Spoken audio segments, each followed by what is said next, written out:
topologies that we are using in frame relay. Frame relay is one of the WAN protocol which will be running in the data link layer, which uses the packet switching technology. As we are already known about what are the different types of switching technology that we are having, like it can be a lease line, it can be a circuit switching technology, it can be a packet switching technology.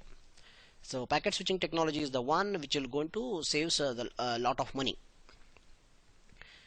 The frame relay it uses the virtual circuits which will be created between the locations for the communication, say between the source and also the destination. Virtual circuits will be established to have the communication from the one point to another point through a frame relay cloud.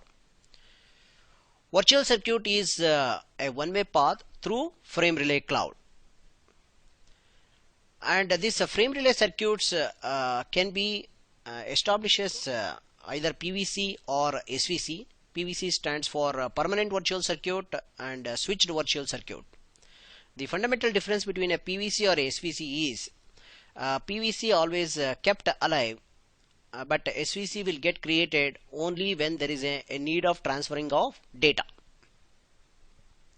Virtual circuit identified through the DLCI, the data link connection identifier, which is normally a local significant, which can be provided by the service provider. Frame relay switches, it makes the decision purely based on DLCI. You can compare the DLCI with reference to the MAC address in the Ethernet network. In the local area network, how exactly we are using the MAC address. In the same way, the DLCI is a local significant for that router till to the service provider, which will be provided from the service provider themselves. And frame relay switches, it makes the decision purely based on the DLCI. Within the frame relay cloud, the operation will going to happen with reference to the DLCI, and DLCI can be get from the local service providers.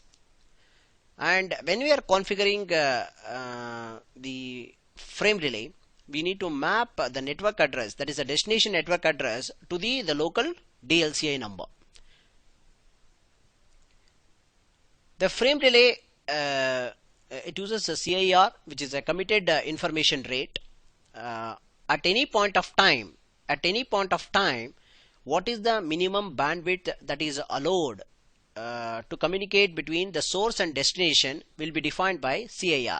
It can be a 64 kbps or 128 kbps or 1 Mbps. And there is another parameter what is called burst rate. The burst rate is always anything above CIR, which cannot be guaranteed, because the frame relay is the one, the service provider, which is sharing his infrastructure across the multiple customers from one location to another location. The burst rate is possible whenever the more bandwidth is available. We can shoot beyond the CIR. The data can transfer beyond CIR, but it cannot be guaranteed. Then when we come for the encapsulating the frame relay, encapsulation, there are two types. One is Cisco, which is applicable for all Cisco routers, which is a Cisco proprietary. And the other frame relay encapsulation is a IETF, which is a standardized frame relay encapsulation. So by default, Cisco will be enabled when you enable with the frame relay encapsulation.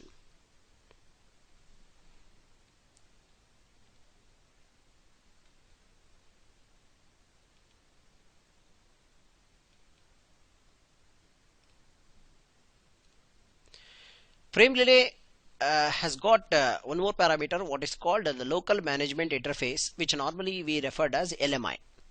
LMI is the type of the signal which is used between a router and the service provider frame relay switch.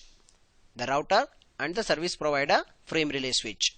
There are three different types of LMI. One is Cisco, second one is ANSI, third one is Q.933A. LMI type can be auto-sensed in Cisco routers. Also, manually if you want to configure, if it is desired, you can go ahead and manually you can also configure the LMI type. By default, the LMI type will be selected as Cisco. The frame relay also supports the specific topologies. There are three different topologies that we can make it to establish a frame relay cloud. One is the hub and spoke, where you'll be having a central the router, and all other routers have been connected to the different interfaces. The partial mesh, where couple of routers have a spoke, and the rest of the other routers have been interconnected among themselves. That is a partial mesh. Full mesh is each and every router has been connected to the other routers. That is a full mesh. In the hub and spoke, normally we'll use what is called the point-to-point sub-interfaces to establish connectivity across all the routers. In case of partial mesh as well as full mesh, we will going to use multi-point sub-interfaces. Now let us go ahead and see how we can configure the frame relay in the lab. So before that, let me show the network diagram which you are going to follow. So for the configuration, we have got three routers. One of the router I will going to make it as a frame relay switch. Need to establish a connection between R1 to R3. R1 is having a local DLCA number as 100, and R3 is having a local DLCA number 200, which has been provided by the frame relay switch. R2 router I'm going to configure as a frame relay switch. I'll show how we can make this router to behave as a frame relay switch. And IP address will be configured only between R1 as well as R2. In R1 I am configuring 10.2.0.1 /16, and in R3 I will configure 10.2.0.2 /16. So this will be considered as one point-to-point link, and in between you are going to have the frame relay switch. So if you want to establish a connection, the connection which is be established is the PVC. The PVC will be established something like this. This connection, this we can refer as PVC, the permanent virtual connection, which will get established between router R1 and also R3 through frame relay cloud. So the data need to be transferred through the frame relay cloud. Now let us go ahead and configure the frame relay switch. So for that I need to get connected to the router R2. Enable Cisco. So go to global configuration and configure frame relay switching.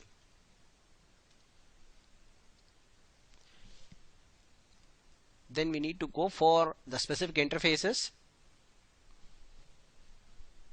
Init S0/0/0. Then the first command is encapsulation frame relay. So on these interfaces where you are configuring the frame relay switching, no IP address is required. I'll say no IP address. Then you need to configure the frame relay switch for both the routers. This should be a DCE end. Let us configure frame relay INTF type. The interface type should be DCE. Then we need to configure the root, the frame relay root the local DSA number which you are giving on S0, that is 100. So 100 you want to route it to which interface? On the other interface. What is the other interface? Other interface is S0 0 S0 slash 0 slash 1. Init S slash 0 slash 0 slash 1.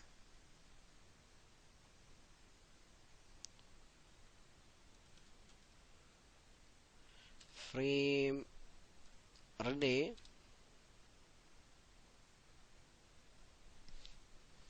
route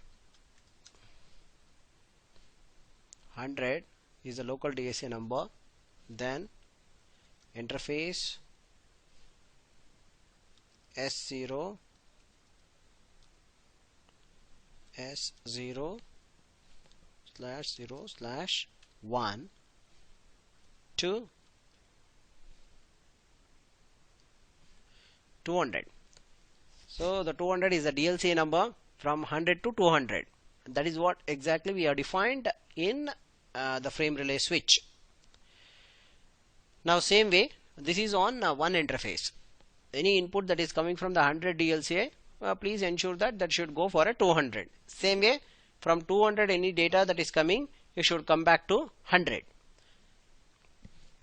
So for that we need to go for interface init S0 slash 0 slash 1. Absolutely no IP address is required.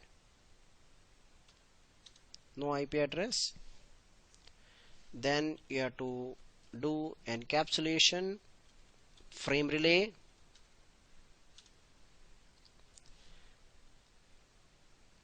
Then you have to set the DC interface, that is frame relay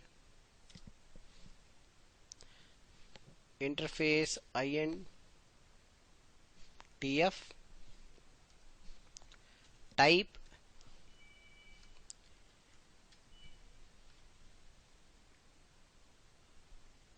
INTF type DCE. We enabled that as a DC interface. Then you are supposed to route frame relay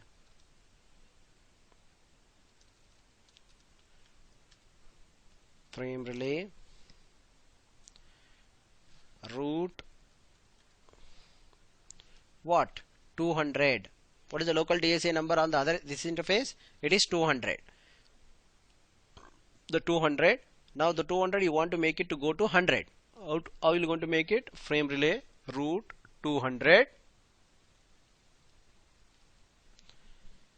interface. Which interface? S0 slash 0 slash 0. What is the local significant number, the DLCA number on that interface?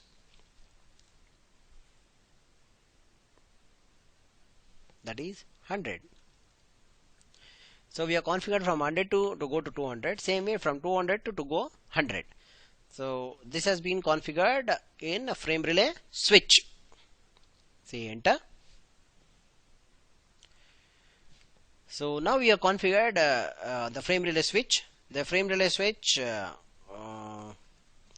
first command you have to give the frame relay switching, and no IP address should be configured on both the interfaces.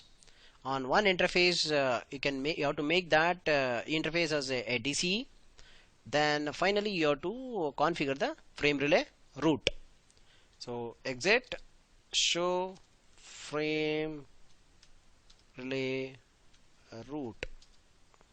It is showing. So you have to ensure that this route should be available. Now the status as of now is both are inactive, since we are not configured both R1 and also R3 to enable with frame relay. So let us